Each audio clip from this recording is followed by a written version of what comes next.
Les émulsifiants sont des additifs utilisés par l'industrie agroalimentaire afin d'améliorer la texture des produits tout en prolongeant leur durée de conservation, ce qui convient bien à nos pratiques de consommation avec, par exemple, des courses une fois par semaine, ce qui est assez courant dans la population française.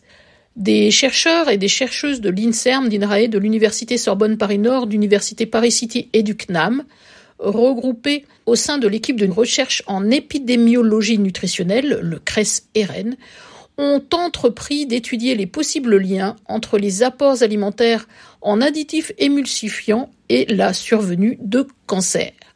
Ils ont pour cela analysé des données de santé de 92 000 adultes participant à l'étude de cohorte française Nutrinet Santé, dont nous vous avons déjà beaucoup parlé dans l'assiette à penser ces dernières années. Les chercheurs ont évalué spécifiquement leur consommation de ce type d'additifs alimentaires. Les résultats de cette recherche suggèrent, j'allais dire malheureusement, une association entre l'ingestion de certains additifs émulsifiants et un risque accru de cancer, en particulier du sein et de la prostate. Ces résultats ont été publiés dans la revue PLOS Médecine.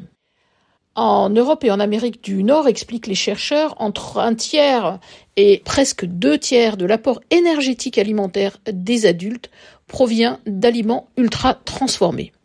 De plus en plus d'études épidémiologiques, c'est-à-dire sur un grand nombre de personnes, suggèrent un lien entre une consommation élevée d'aliments ultra transformés et un risque accru d'obésité, de maladies cardio-métaboliques et de certains cancers.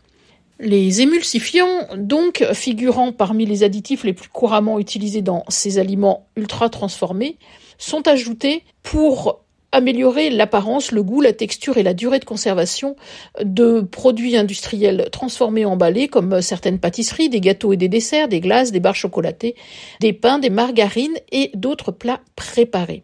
Ils comprennent notamment les mono- et diglycérides d'acides gras, les carragénanes, les amidons modifiés, les lécithines, les phosphates, les celluloses, les gommes et les pectines.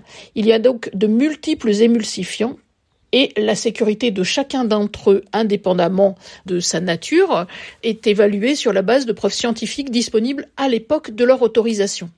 Pourtant, certaines recherches récentes suggèrent que les émulsifiants, ou tout au moins certains d'entre eux, pourraient perturber le microbiote intestinal et augmenter le risque d'inflammation, pouvant potentiellement favoriser la survenue de certains cancers. Pour la première fois au niveau international, c'est une équipe de chercheurs et de chercheuses françaises qui s'est intéressée aux relations entre les apports alimentaires en émulsifiants et le risque d'apparition de plusieurs localisations de cancer dans une grande étude en population générale. Ces résultats sont donc fondés sur l'analyse des données françaises de ces fameux 92 000 adultes d'un âge moyen de 45 ans et à 79% composés de femmes qui ont participé de manière volontaire à l'étude de cohorte Nutrinet Santé entre 2009 et 2021. Ils ont renseigné en ligne tous les aliments et boissons consommés et leurs marques sur au moins 3 journées d'enregistrements alimentaires avec la possibilité de réactualiser leurs données de consommation tous les 6 mois.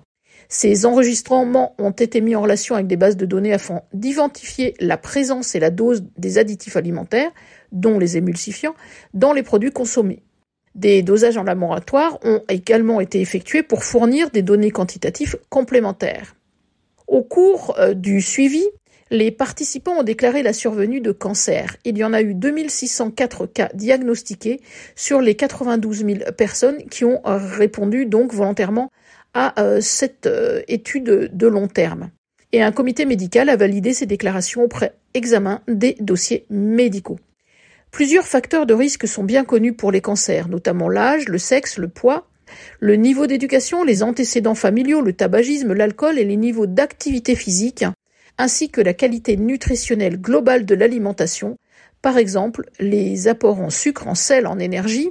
Le statut de la ménopause a également été pris en compte pour les femmes concernées. Après un suivi moyen de 7 ans, les chercheurs ont constaté que des apports plus élevés en monoglycérides et diglycérides d'acides gras, le fameux E471, étaient associés à des risques accrus de cancer au global, avec 15% du risque supplémentaire chez les plus forts consommateurs, mais également de cancer du sein, avec une augmentation de 24% du risque, et du cancer de la prostate, avec une augmentation de 46% du risque. D'autre part, les femmes ayant des apports plus élevés en carragénane, les E407 et E407A, avaient 32% de plus de risque de développer des cancers du sein par rapport aux groupes ayant des apports plus faibles. Il s'agit toutefois de la première étude observationnelle en la matière. Elle ne suffit donc pas à elle seule à établir de lien de cause à effet. Les auteurs soulignent certaines limites à cette étude, par exemple la proportion élevée de femmes, le niveau d'éducation plus élevé en moyenne et les comportements globalement plus soucieux de la santé parmi les participants à l'étude Nutrinet Santé par rapport à la population française en général, tout cela limitant la généralisation des résultats. Néanmoins, l'échantillon de l'étude était de grande ampleur et les auteurs ont pu tenir compte d'un large éventail de facteurs potentiellement confondants, tout en utilisant des données détaillées et uniques sur les expositions aux additifs alimentaires.